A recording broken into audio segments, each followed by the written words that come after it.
Thank you, choir.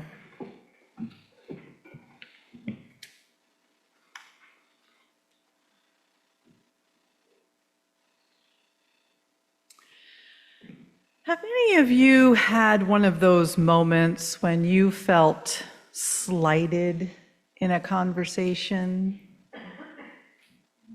When someone just assumed that they had more experience than you?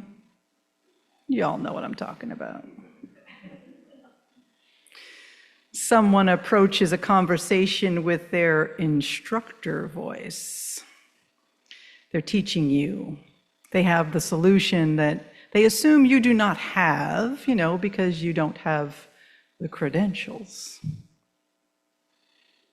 Maybe they assume due to your age, your gender, your accent, your skin color, your social background, that they know more than you do. And I have to confess that I have made the wrong assumptions also. I have been put in my place, rightly so, when I don't give people the respect they have earned with hard work and experience due to my own bias or, frankly, my own ego. You hear this irritation in Paul's letter this morning. He starts the letter with his credentials. And I wish we had access to the letter that he was responding to from the Philippians, right? This is the weakness of Paul's letters. We don't get both sides of the conversation or the full conversation, right? We just get a piece. But we think, or maybe I think, it goes a little bit like this. Hey, Paul, hope all is well in prison. Some teachers came to us recently and told us that you taught us all wrong and that everyone in our church should get circumcised if we want to be members and follow Jesus. We're kind of confused, and a lot of us really don't want to be circumcised. So maybe this Jesus following thing isn't for everyone. Or do you think we should distinguish between people who are circumcised and people who are not? Like maybe we'll have 2 different worship services or something, or I don't know. What do you think, Paul?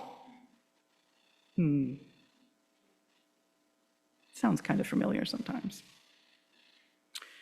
This outrages Paul. Who are these people who came into one of his churches, caused all of this conflict, who taught them to exclude people, who taught them that some were more worthy than others? How do the Philippians think that these teachers are smarter than Paul? Where are their credentials? Are they really going to abandon everything he taught them? Paul had to be frustrated sitting in that prison cell and unable to go and straighten this out. All he can do is write a letter to warn the Philippians. And he begins that letter with a reminder. He doesn't come at this issue of circumcision as a novice with no credentials. He's quite confident in his standing in God's law. He has held privilege in the context of the faith his whole life and even in his lineage. And then he says, but privilege and standing is not what I focus on, and nor should you. Don't divide yourselves up by the credentials society has given to you. Let's go back 30 seconds. Let's go back to the beginning of our conversation here this morning. How important it is to be recognized for our credentials. Imagine that. An experience with God has caused Paul to say, let go of your credentials and follow Jesus Christ. Paul is not questioning Jewish law in this letter. He is not telling the Philippians to abandon Judaism or attack Judaism or any of its traditions. He is not making a universal statement that many people have extracted out of this reading to declare that Christianity is the only path to God. That is not what he is saying. And actually, during that time, there were many paths for Gentiles to join Jewish communities. So this is not about Judaism being too restrictive. Paul is talking to a community of Jesus followers who are made up of both Gentiles and Jews. He has taught them that baptism is the method of entering into this community. He teaches that because he believes that baptism is entry into a community of equals. He has established these small communities based on what he saw the disciples doing after Jesus died. Paul's words are often taken as words from God that state universal truths.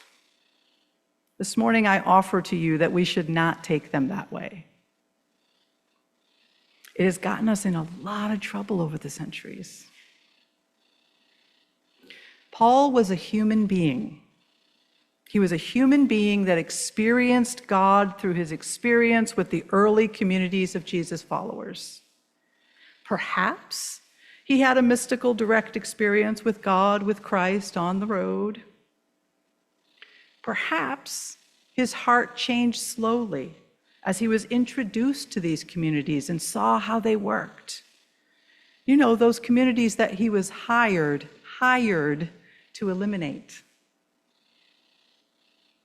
Either way, he experienced something, and then he tried to explain it to others. We can be inspired in our own faith journeys when we read Paul's letters from the perspective that he was an amazing preacher who encouraged many people to come together in diverse communities to worship God and to love each other, to be baptized into a community of equals. I just want to remind you all that he would often baptize entire households. Paul would not baptize just the male Roman citizen who ran the household. He would baptize everyone in the house, no matter what their status. Just think about that in Roman society. And Paul was a human. He didn't get everything right. Sometimes his own biases came into the picture, and sometimes he just wrote angry letters in frustration. Always keeping that in the back of mind. So what can we take from Paul's letters to the letter to the Philippians for today, for our church in 2025? Well, believe it or not, Paul was obsessed with the idea that church is open to all. He was adamant that baptism erased all of the social privileges and hierarchies assigned to us by society, and that we all stood as equals inside the church community. And in this specific letter, he begged the Philippians to live based on those principles. Throw everything that each of you think you have earned away when you join together in community in front of God. Paul insisted that Jesus was Lord, not to say that God had somehow abandoned the children of Israel for a new crowd. Paul insisted Jesus was Lord because that title went directly to the heart of the revolution against the emperor. The emperor who also called himself the Lord, the Son of God, the Redeemer of the world. There was a choice there. Paul told Philippians, don't divide yourselves like the emperor divides you. Don't let anyone tell you that you are not equals in the eyes of God. My dear friends, we are called into community, a community of equals. We are all ministers. We are all called to serve the poor, visit the prisoner, feed the hungry, welcome the stranger, and love each other. We are called to be the hands and feet of God here on earth, just as Jesus lived. To lose ourselves and gain our true selves in faith and love. Wow. Just saying that's a lot. Can we all really commit to giving up our credentials, our status, our privileges, and join together in a community of equals to do all that work?